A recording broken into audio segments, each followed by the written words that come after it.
এটা হয়েছিল মিশিগানে। একটা ছোট্ট পাখি মনের আনন্দেই ছিল। এদিকে শীতকাল এসে গেছে, তাই তাকে আগে থেকেই দক্ষিণে উড়ে যেতে হতো, কিন্তু আনন্দের চোটে উড়ে যাওয়ার কথা তার মনেই নেই।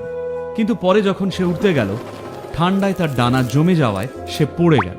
ঠিক সেখান দিয়েই যাচ্ছিল একটা গরু, আর সেই গরুটার গোবর এসে পড়ল ঠিক পাখিটার ঘাড়ে। গোবরের গরমে পাখির ডানার সব বরফ গলে গেল, আর পাখিটাও বেশ আরাম পেল। তখন সে গোবরের মধ্যে থেকেই মনের আনন্দে ডাকতে শুরু করলো। পাখিটা বেরোতে পারছিল না, কিন্তু গোবরের মধ্যেই সে বেশ আনন্দে ছিল। একটা বিড়াল ওখান দিয়ে যাচ্ছিল, পাখিটা ডাক শুনে সে গোবরটা সরিয়ে পাখিটাকে খেয়ে ফেলল।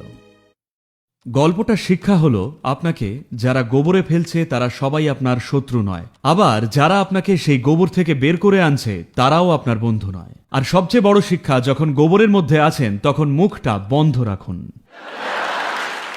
আমি এটা বলছি কারণ এখনকার চলই হচ্ছে কোনো সমস্যায় পড়লে সবার আগে 10 জনকে সেটা বলে বেড়াবো, তাদের দেওয়া 1000টা সমাধান শুনবো। এটা করবেন না। যখন মনে হবে সমস্যায় আছেন তখন প্লিজ শুধু নিজের সঙ্গে কিছুটা সময় কাটান, নিজের পেছনে কিছু সময় আর শক্তি ইনভেস্ট করুন। কারণ কোনো সমস্যাই আপনাকে কষ্ট দিতে পারে না যদি না নিজে সেটাকে হতে দেন। এই প্রজন্ম নিজের সাথে সময় কাটানোর গুরুত্বটাই পুরোপুরি ভুলতে বসেছে।